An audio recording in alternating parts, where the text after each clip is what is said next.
Tac.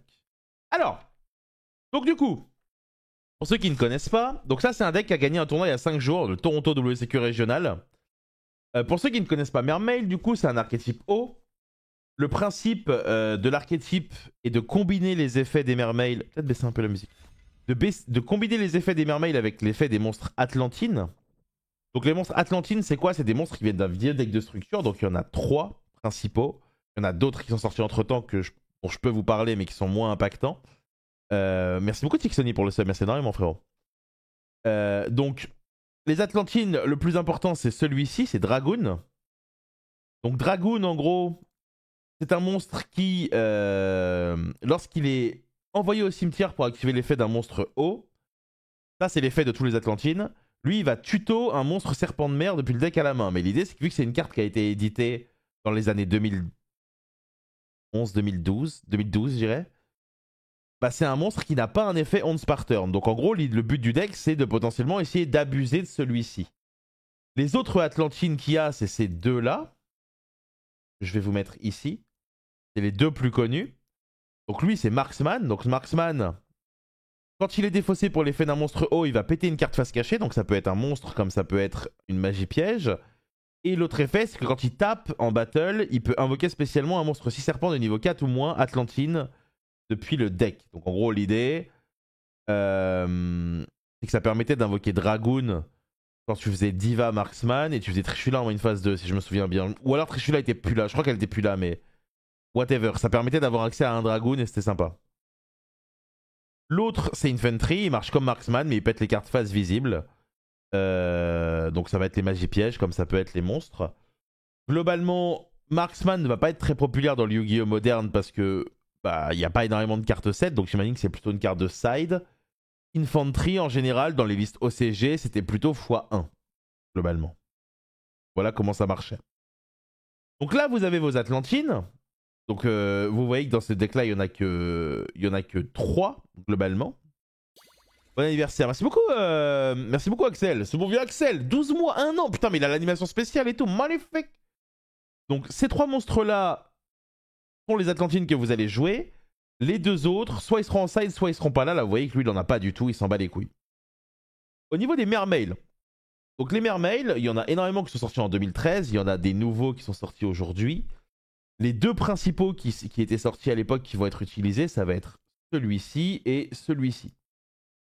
Donc Abyss Spike, c'est un niveau 4 haut. Lorsqu'il est invoqué normalement ou spécialement, on va défausser un haut pour tuto un autre monstre haut depuis le deck à la main de niveau 3 ou moins. Donc l'idée, c'est que lui, il a plusieurs avantages. C'est que déjà, il tuto ce que vous voulez. Il optimise Dragoon dans le sens où quand vous défaussez Dragoon avec, vous allez aussi chercher ce que vous voulez. Il a un autre avantage, c'est qu'il est niveau 4. Pourquoi c'est un avantage d'être niveau 4 ?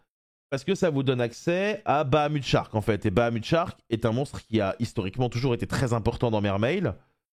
Auparavant, il vous permettait d'invoquer Mermail Abyss Street, qui n'était pas un monstre de fou. Aujourd'hui, il vous permet d'invoquer un monstre qui est beaucoup plus moderne, c'est celui-ci. Donc celui-ci, pas forcément besoin de vous le présenter si vous avez déjà joué Sprite, mais je vais quand même le faire. Si vous avez 2 monstres Aqua, vous pouvez le jouer, mais vous pouvez également l'invoquer avec l'effet du Bahamut Shark. Et en gros, c'est une negate, hein, globalement. C'est quand l'adversaire active une carte pour n'importe quel tour, un effet de carte magie au piège ou un effet de monstre, vous pouvez envoyer un monstre Aqua depuis votre main ou face-up depuis le terrain au cimetière, vous annulez l'activation et si vous le faites, vous le détruisez. Vous pouvez poser la carte sur votre terrain. Donc lui, le fait d'avoir un accès à lui quand vous jouez un deck, en tout cas dans le Yu-Gi-Oh! Moderne, c'est quelque chose qui est relativement populaire. Effectivement, j'ai pas parlé du dernier effet. Quand il est envoyé au cimetière, on peut cibler un haut et on le reprend en main. Il est complètement pété. Donc voilà pourquoi Abyss Spike est cool. Pour ceux qui connaissent pas Bahamut Shark, je vais vous le montrer. Il est là, il est en 2 exemplaires. C'était une secrète de Abyss Rising. Je crois qu'il a été réédité de partout. Mais le voilà. Petit point histoire qui est assez marrant. C'est que Bahamut Shark, quand il est sorti, c'était un premier monstre historiquement qui avait le droit de taper et derrière faire son effet. Parce que le wording de la carte est bizarre. C'est-à-dire que le wording dit cette carte ne peut pas attaquer pour le reste du tour. Ne peut pas attaquer ce tour. Donc du coup, c'est très bizarre le principe de attaquer et faire son effet après. Voilà. Ça, c'est de la branlette intellectuelle. On s'en bat les couilles, mais je trouve que c'est sympa d'en parler aussi. Donc du coup, Abyss Spike, première mail. Deuxième mermail, c'est un mermail qui est arrivé un peu plus tard dans Cosmo Blazer, donc CBLZ. S'appelle Abyssteus. Abyssteus a complètement révolutionné la manière de jouer Mermail à l'époque, puisque ça a permis de créer un deck qui s'appelait Mono Mermail, qui avait été popularisé par Jeff Jones et Billy Break. Et donc lui, en gros, en défaussant on défausse un monstre haut au cimetière, on peut l'invoquer spé. Lorsqu'il est invoqué, il tuto un Mermail de niveau 4 ou moins. Donc inutile de vous expliquer ce que ça fait, évidemment. Quand vous défaussez une carte avec lui, si vous défaussez un Atlantine, ça active son effet. Et à côté de ça, le niveau 4 que vous allez chercher Mermail, en tout cas à l'époque, c'était lui. Sauf qu'aujourd'hui, on a des nouveaux Mermail qui sont arrivés petit à petit dans le temps. Donc, alors lui c'est un Atlantine, je reviendrai après, la transition est pas bonne mais c'est pas grave. Lui aussi c'est un Atlantine. Et où le petit Mermail? C'est lui. Il y a lui qui est arrivé. Donc lui il est arrivé dans la dernière extension, donc le Mermail Shadow Squad. Donc lui en gros c'est un monstre de niveau 3. Il peut défausser une carte au cimetière. Les hauts qu'on a sur le terrain deviennent niveau 7 jusqu'à la fin du tour. Vous allez comprendre que ça c'est très intéressant après quand on ira sur l'extra deck. Lorsqu'il est envoyé au cimetière pour activer l'effet d'un monstre haut, on invoque spécialement un monstre Atlantine ou Mermail de niveau 4 depuis le deck, excepté évidemment celui-ci. On ne peut pas invoquer spécialement depuis l'extra deck spécialement autre chose que des hauts. Est-ce que tu vas jouer ce week-end à Villepin? Je serai pas là, il y a la finale de League of Legends les gars. Donc l'idée, lui en fait c'est assez bizarre parce que lui il s'appelle pas Atlantine mais c'est un peu un Atlantine dans l'idée. Dans le sens où lorsqu'il est défaussé pour activer un monstre à effet, il va spé du deck. Donc c'est encore un extender. Et à côté de ça, le fait de transformer tout le monde en niveau 7 va vous permettre de jouer avec votre extra deck avec les cartes qu'on va présenter tout à l'heure. Vous allez voir, ça va être sympa. Il est traité comme un Atlantine. Oui, justement, j'allais y venir. J'allais dire, c'est pas un Atlantine, mais il est traité comme un Atlantine. Mais pour moi, il devrait avoir le tag Atlantine. Je me fais spammer sur les réseaux. Tac. Ok. Spammer sur Discord. Donc voilà, lui, il est très très important. Ensuite, autre carte très très importante du deck, c'est lui. Lui, c'est la carte qui pose un peu problème actuellement pour beaucoup de joueurs qui ne le connaissaient pas à l'époque. Puisque il y a un endroit quand vous êtes un joueur de Yu-Gi-Oh! Que vous détestez qu'on touche, c'est évidemment votre main.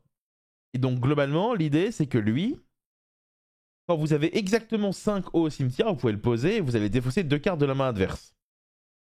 Il a évidemment un effet qui est censé contrebalancer cet effet surpuissant, c'est que s'il quitte le terrain en étant face-up, vous n'avez pas de battle phase à votre prochain tour.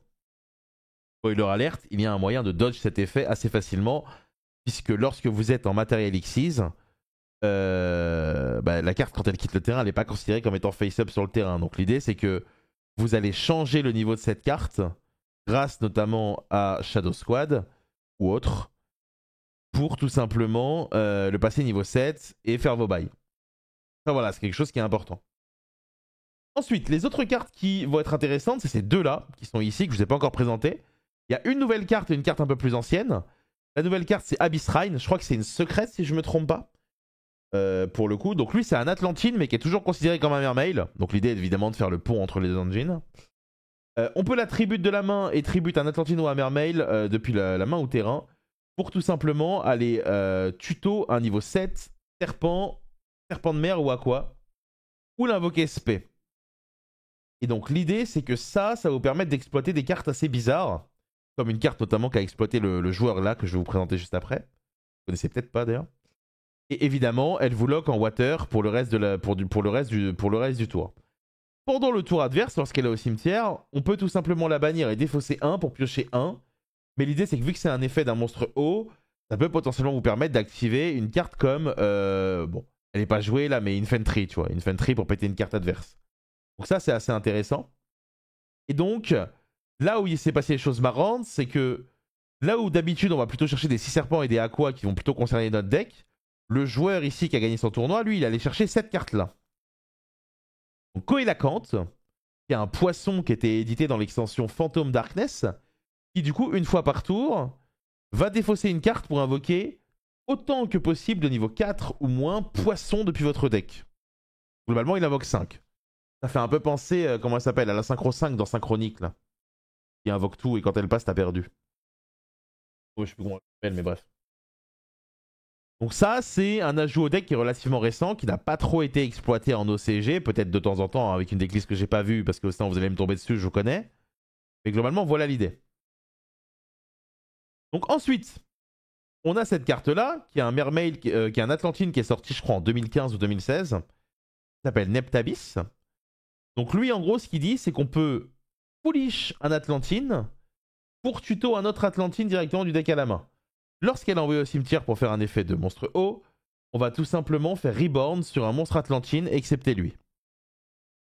Donc là, encore une fois, vous le voyez, énormément d'extenders, énormément de moyens d'invoquer spécialement des monstres. Sauf que on repose sur des associations de deux cartes, ce qui a toujours été un peu le... En fait, ça a été à la fois le point fort et le point faible de Mermail. C'est-à-dire que Mermail, son point fort, c'est que quand il a des combinaisons de deux cartes qui se mettent bien, bah, ça fait ce qu'on appelle un card advantage, qui est vraiment très intéressant et ça vous met dans des situations qui sont vraiment cool. Par contre, vu que c'est des combinaisons de deux cartes, bah, par exemple, si vous êtes au top deck, le deck est injouable. Évidemment, est moins drôle. Ouais, Mégalo, tiens.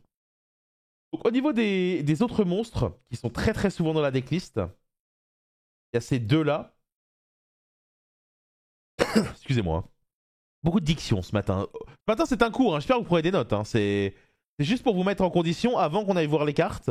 Et après, avant qu'on aille voir les games, et je me répéterai après. Donc du coup, lui, on peut défausser cette carte et un monstre haut pour regarder à la main adverse et enlever une carte de sa main face-up jusqu'à la fin de tour. Ça, je sais qu'en général, vous aimez pas trop, mais l'idée, c'est que ça permet de jouer autour des hand traps aussi. En tout cas, certaines, pas toutes. Et lorsqu'il a invoqué Spé, on peut meuler les trois cartes du dessus du deck et soit prendre un haut de niveau 4 ou moins et le mettre au-dessous ou en dessous du deck, depuis le cimetière. Bon. Lui n'est pas le monstre le plus fort du deck, mais il est quand même important. Et Armored Shark, qui est la dernière carte un peu spécifique dans le deck, qui est évidemment un monstre haut, qui du coup peut tout simplement envoyer un Water X6 depuis l'extra deck au cimetière, pardon, et pour Special Summon un fish depuis le cimetière avec le même niveau ou le rang que ce monstre. Donc l'idée c'est que vous allez tout simplement réinvoquer lui, donc le Deep Sea Minstrel, de façon tout simplement à, j'imagine, faire des plays derrière. Donc pendant le tour adverse, en état dans le cimetière, on peut cibler un monstre OX6, on l'équipe. Ça c'est un effet qu'on n'utilisera que très rarement normalement, mais ça peut arriver. Ce serait intéressant comme format de live. N'hésitez pas à vous abonner pour soutenir, évidemment. Comment terrible de dire ça tout le temps, putain.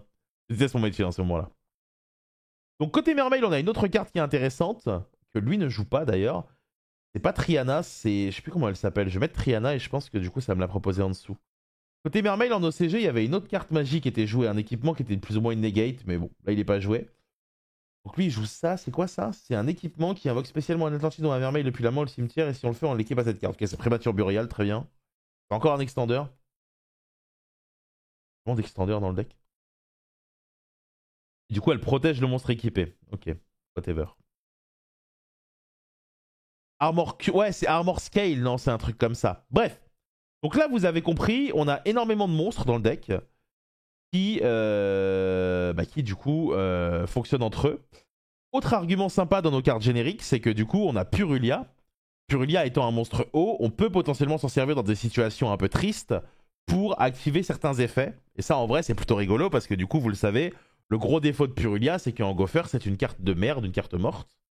Et donc, du coup, le fait de pouvoir potentiellement s'en servir, c'est relativement intéressant. Passons à l'extra deck. Et ensuite, on va la regarder des games. Donc, l'extra deck, on a, comme je dis, Bahamut Shark et Totally Awesome. Autre carte qu'on va jouer, c'est la carte Marincess qui fait Monster Reborn. Je crois que c'est l'équivalent d'une princesse en un peu moins bien. Donc, deux monstres hauts, lien 2.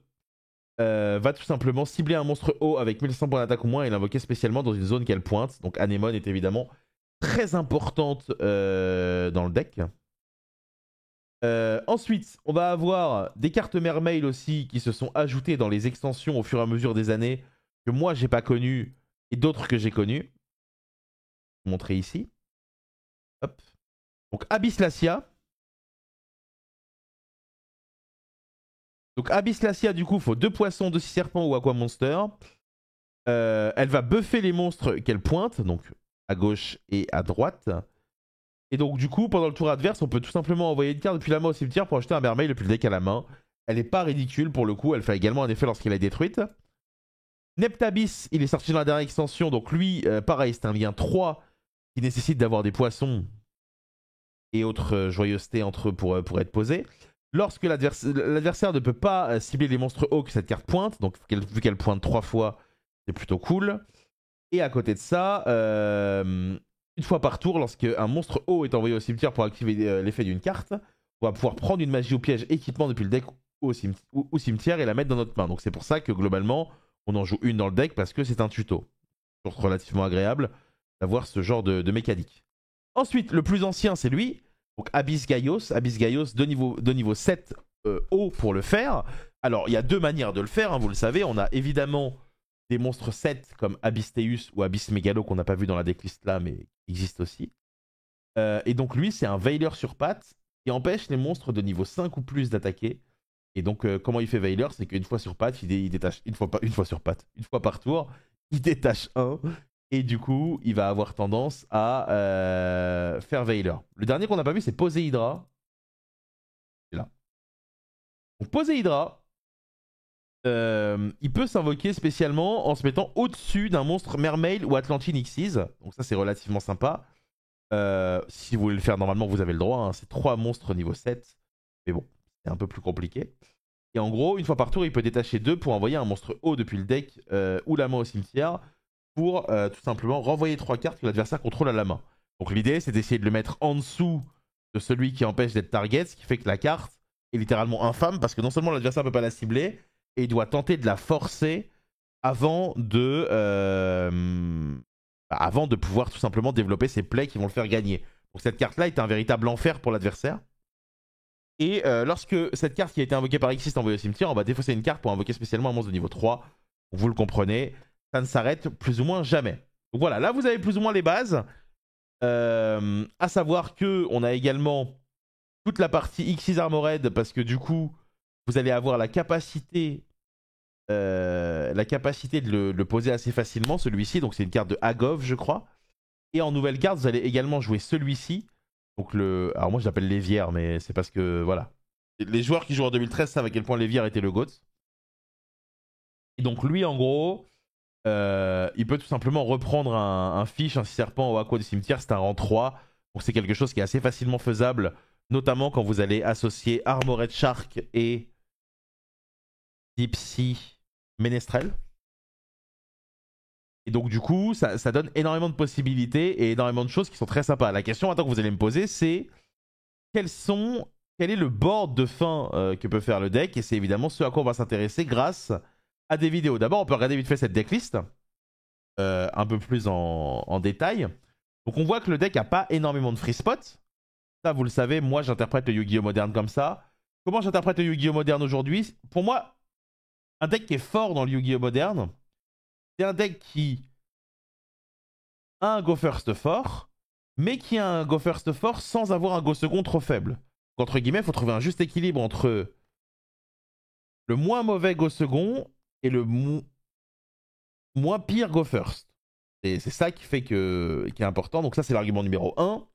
L'argument numéro 2, c'est le plus de free spots. Plus vous avez de free spots dans votre deck, plus votre deck va avoir une polyvalence et une versabilité à contrer son environnement, que ce soit avec des board breakers, des hand traps, whatever. C'est quelque chose qui n'est pas forcément trop important non plus.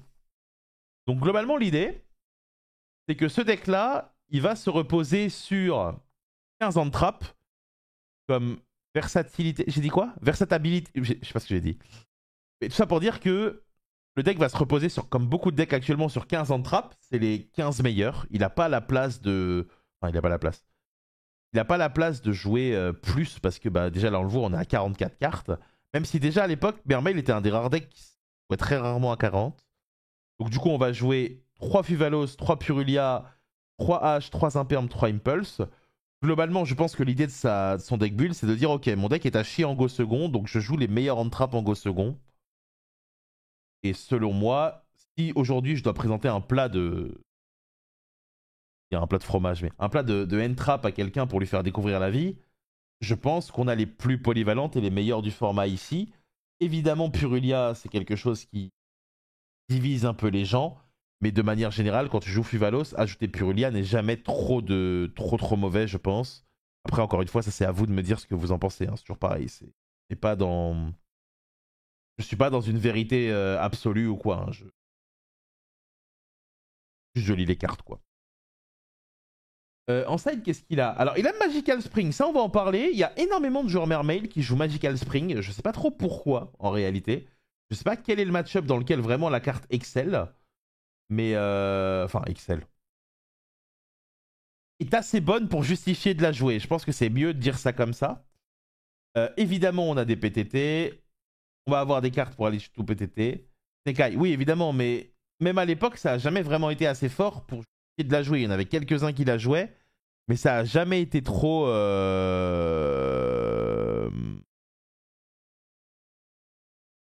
le truc le plus populaire, quoi. Tu vois ce que je veux dire ou pas? Donc voilà. Donc voilà. Évidemment, on a une Spooky parce que sinon, c'est pas drôle. Mais typiquement, vous le voyez, on n'a pas la place dans ce genre de deck qui nécessite des...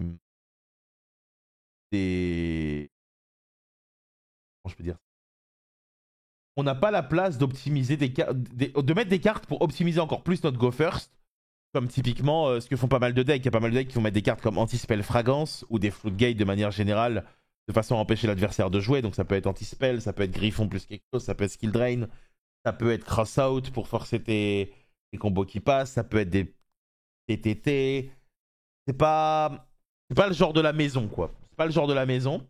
Autre truc que j'aime bien dans Mermail, c'est qu'étant donné qu'on joue pas Snake Eye, c'est beaucoup plus facile de mettre Call By dans le deck. Call By est pour moi une carte qui est très importante actuellement dans le jeu. En fait, c'est marrant parce que moi je fais partie des gens qui pensent que Crossout, faut pas la jouer dans le jeu actuel. En tout cas, pas en main. Mais Call By, j'ai tendance à... On a tous un peu nos petites cartes qu'on met... Enfin, je pense que vous êtes pareil, mettez plus 1 si je me trompe pas, mais on a tous nos cartes qu'on veut absolument jouer dans certains formats et j'ai la sensation que Call By, elle fait partie un peu de ces cartes-là actuellement. C'est une carte que je veux mettre dans mon deck, quoi. Donc voilà, c'est quelque chose qui me rend plutôt content. Bon, je vous propose du gameplay. On va aller voir du gameplay. Donc du coup, Pac a streamé son local sur son YouTube. Et du coup, ça va être l'occasion pour nous de bien regarder ça. Donc je vais mettre Pac Mermail. Et de voir un peu ce dont le deck est capable. Ce qui est évidemment agréable quand Pac fait ça, c'est que Pac, bah, c'est pas non plus le pire des joueurs, quoi. Et donc ça va nous permettre de regarder ça et d'en discuter ensemble. Alors attendez, je vais juste me mettre sur le côté les cartes de façon à bien expliquer ce qui se passe si vous avez des questions pendant les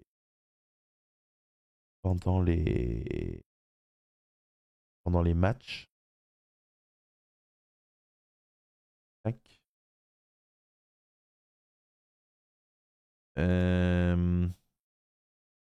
Ah, attendez, j'arrive.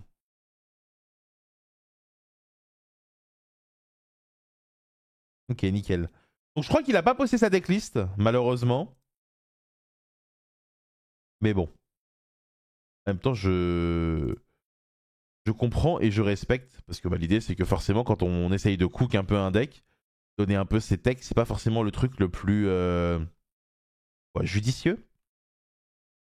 Un truc comme ça, non?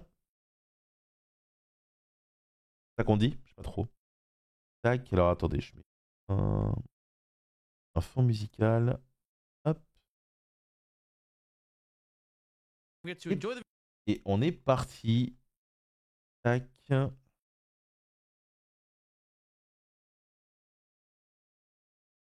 Alors, donc là, il est à gauche, il est en go first. Et là, voilà, ça c'était un des meilleurs combos de l'époque quand on jouait Mermail. C'est que quand tu commençais avec Theus Dragon, t'avais 2 tutos. Et donc, du coup, ça te permettait de faire un peu ce que tu veux. Donc là, évidemment, malheureusement, les adversaires vont lire. Mais ça, c'est quelque chose, évidemment, c'est une étape avec laquelle il faut passer. Donc, du coup, Theus va aller tuto un Mermail et Dragoon va aller tuto un Sea Serpent. En sachant que Dragoon n'est pas limité dans le niveau de la carte qu'il va chercher. Donc ça, c'est plutôt cool. Donc du coup, il va aller chercher Neptabis. Donc Neptabis qui fait Foolish en cost quand elle a invoqué. Donc là, on a fait une imperme. Alors, ça peut être intéressant aussi de revenir sur les choke points un peu du deck pendant les tours. Honnêtement, je ne les ai pas là au moment où je vous parle. Je ne sais pas forcément ce qu'il faut un perm ou pas. J'imagine que c'est peut-être plutôt une carte d'extra deck. Donc là, regardez, il va envoyer un deuxième Dragoon avec Neptabis. Et vu qu'il a été envoyé, il va encore une fois retuto. Donc là, vous le voyez déjà, le deck a une faiblesse. Quel hand trap ici pourrait potentiellement empêcher Pack de jouer? Allez, je vous le demande, je vous le demande. On va voir si vous êtes un peu à jour sur le jeu vidéo.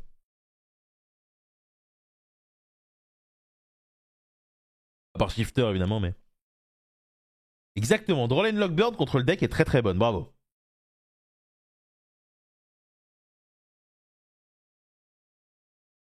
Donc là, il va aller chercher son troisième Dragoon. Et là, vous le voyez, l'abus est là, en fait. Tout l'abus sur lequel repose, entre guillemets, les forces de l'archétype, c'est d'exploiter au maximum ce Dragoon. Donc ce qu'il va faire, c'est qu'il va essayer d'utiliser, j'imagine, l'effet au maximum, puis après les reprendre du cimetière.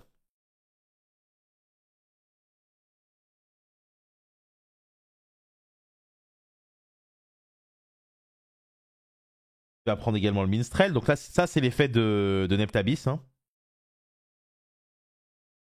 Donc là, il va défausser Minstrel et Dragoon pour enlever une carte de la main, normalement. Ça. Et du coup, ça se fait pas de mettre cross-out pour Droll. Bah, l'idée, c'est que vu que le deck repose quand même sur pas mal d'associations de deux cartes, c'est compliqué de mettre des trucs en plus. Et si tu mets cross-out, tu dois aussi mettre Droll dans ton deck. Donc là, l'idée, c'est qu'en... Donc là, l'idée, c'est que en défaussant avec Dragoon, non seulement il enlève une carte de la main, mais aussi il va tuto. Donc là, juste à ce moment-là, l'adversaire décide, vu qu'on va toucher à sa main, de concéder pour pas que Pack voit ce qu'il joue en fait. Pour pas qu'il, entre guillemets, il side des cartes spécifiques, mais plus des cartes génériques de Go second. Donc voilà, ça concède. Et là, il avait encore 4 en main. Hein. Là, du coup, il est contre Six. On est toujours sur la ronde 1. Alors, je t'ai pas demandé, mais est-ce que ça vous plaît ce genre de concept où on essaye d'étudier un deck entre guillemets qui est pas forcément le plus connu des joueurs? Ou est-ce que vous préférez qu'on aille spammer des games sur Master Duel là? Donc Signal, du coup, c'est une carte qui va chercher un samouraï de niveau 3 au moins. Les deux nouveaux samouraïs qui sont sortis. What? Il concède? C'était que cette game. Donc, en gros, l'idée, c'est que contre Six Samurai, c'est pas mauvais de. C'est pas mauvais de contrer le Signo, parce que le Signo va chercher les deux nouveaux Six Samurai. Donc niveau 3 au moins, son Signo pourrait pas aller les chercher. Mais surtout, lorsqu'il quitte le terrain, faut un effet de tuto. Donc au final, la hache, ici, elle annule deux cartes en réalité.